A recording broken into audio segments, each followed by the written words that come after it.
नमस्ते साथियों। तो साथियों, आज शनिवार है और आज हम ज्योग्राफी के बारे में बात करेंगे। तो पिछले वीडियो में हमने ट्रांस हिमालय को देखा था, उसी को आगे बढ़ाते हुए हम बात करते हैं कि भारत में ट्रांस की कौन कौन सी श्रेणियां हैं और उसके बारे में चर्चा करते हैं।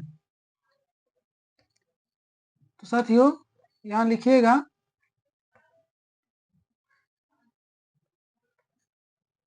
भारत में ट्रांस की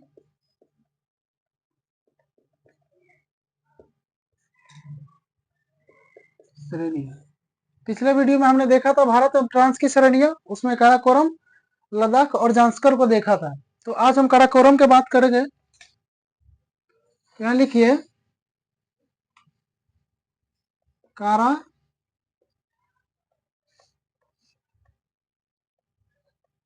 कोरम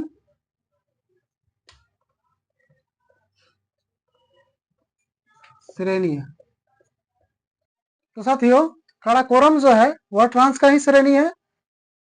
तो भारत का जो सबसे ऊंची चोटी है केटू, वह काराकोरम में ही है। यहाँ लिखिएगा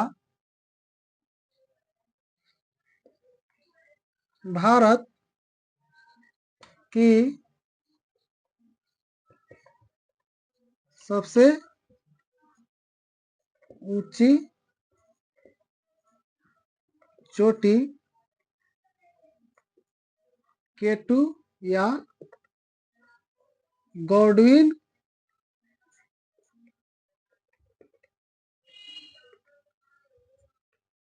ऑस्टिज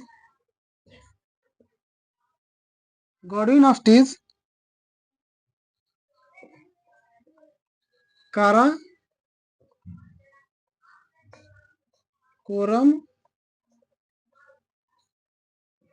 पर्वत श्रेणी में ही है। तो साथियों, भारत की जो सबसे ऊंची चोटी केटू जो है वह काराकोरम पर्वत श्रेणी में ही है। इसकी जो ऊंचाई है, इसकी ऊंचाई 8611 मीटर है। इसकी ऊंचाई 8611 मीटर है। साथियों, काराकोरम तथा लद्दाख के बीच नुब्रा घाटी है। काराकोरम तथा लद्दाख के बीच नुब्रा घाटी है। साथियों, जो नुब्रा घाटी है यह बागानों एवं बैक्टीरियन ऊँटों के लिए फेमस है।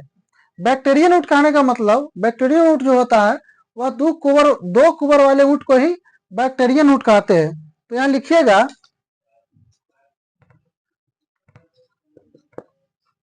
नुब्रा घाटी बागानों एवं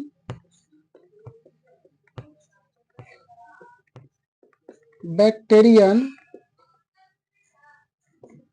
पोस्ट में लिखिएगा दो कुबर वाले ऊँट। नुब्रा घाटी बागानों एवं बैक्टीरियन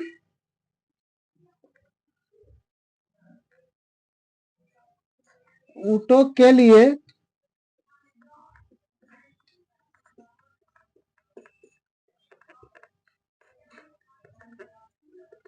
प्रसिद्ध है।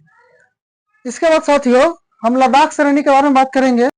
तो साथियों, लद्दाख के बारे में बात करते हैं। यहाँ लिखिएगा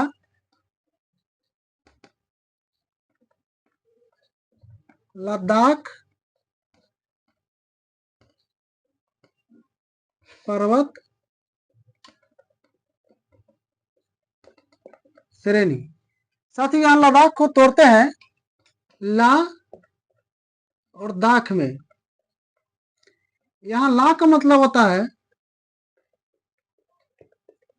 पर्वतीय दर्रा और दाख का अर्थ हो जाएगा देश।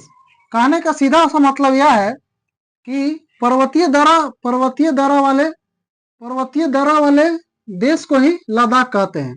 ला से पर्वतीय दर्रा और दाख से देश हो जाएगा। इसको खापा चांद भी कहते हैं। लिखिएगा, लद्दाख को खा पा चांद भी कहते हैं। साथियों, तिब्बती भाषा में लद्दाख को खापा चांद भी कहते हैं। यहाँ खापा चांद का अर्थ होता है हिम भूमि, मतलब बर्फ से ढका हुआ भूमि को ही खापा चांद कहते हैं। बर्फ से ढका हुआ भूमि। तो साथियों, यह लद्दाख के बारे में हो गया। उसके आगे बात करेंगे गंगरी हिमालय जो है, गंगरी हिमानी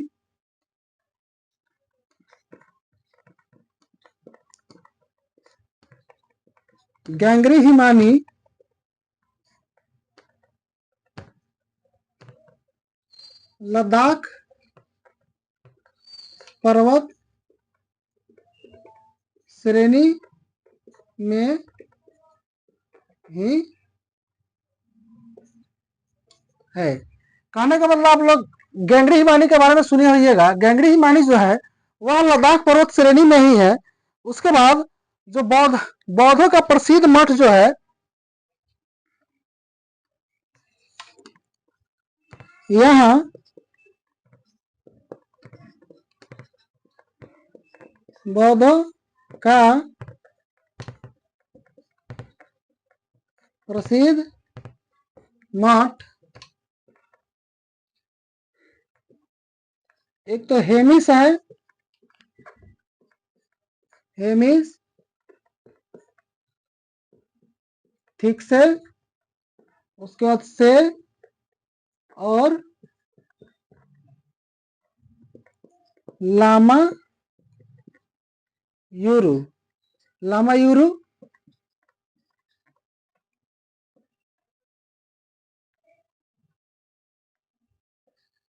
लद्दाख में ही है। कहने का मतलब, यहाँ बौद्धों का प्रसिद्ध मठ हेमिस ठीक से और लामायूरू है।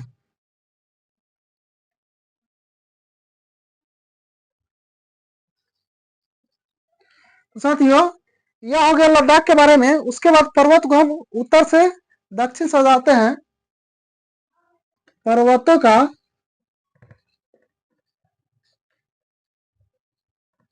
उत्तर से दक्षिण क्रम। जब आप कंपटीशन एग्जाम में बैठिएगा तो बहुत जगह आपसे डायरेक्ट पूछा जाता है कि पर्वतों को उत्तर से दक्षिण में सजाइए। तो यहाँ लिखिएगा साथियों। उसके बाद ये हो जाएगा काराकोरम। जस्ट इसके नीचे लद्दाख, जांस्कर और फिर पंजाल। इसे 1 नंबर दे दीजिए, 2, 3 और 4। तो साथियों, सबसे ऊपर काराकोरम है, उसके जस्ट नीचे लद्दाख, तब जांस्कर, तब फिर पंजाल है। इस वीडियो में साथियों इतना ही रहने देते हैं। अगले वीडियो में हम हिमालय के बारे में बात करेंगे और देखेंगे कि उसमें जो प्रमुख क्वेश्चन बनेगा हम लोग का इम्पोर्टेंट क्वेश्चन, उसके बारे में बात करेंगे। तब तक के लिए धन्यवाद साथियों।